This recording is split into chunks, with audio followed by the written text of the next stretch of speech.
രണ്ടാളും ഭയങ്കര പോയത്താ കാട്ടിയെ. ചന്ദന ഇങ്ങനെ ഒരു കടുങ്കൈ കാണിച്ച്. ആദ്യം ഇർഫാൻ പറഞ്ഞപ്പോ തോന്നിയത് ഓന്റെ രസത്തിന് പറഞ്ഞാന്ന. പക്ഷെ ഒരാഴ്ചത്തെ ഞങ്ങളുടെ യാത്രക്കിടെ എനിക്ക് മനസ്സിലായിരുന്നു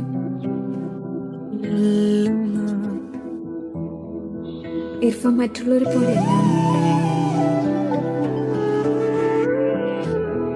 ഇത് വലിയ പ്രശ്നാവൂലേ?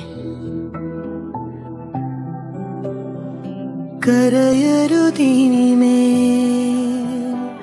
മഴ പോലെ നാങ്ങി മണലഴി തിരളും കണ്ണിമയടയാതെ എൻ വിളി കാത്തുനി ശരറാന്തലൊളിപ്പോ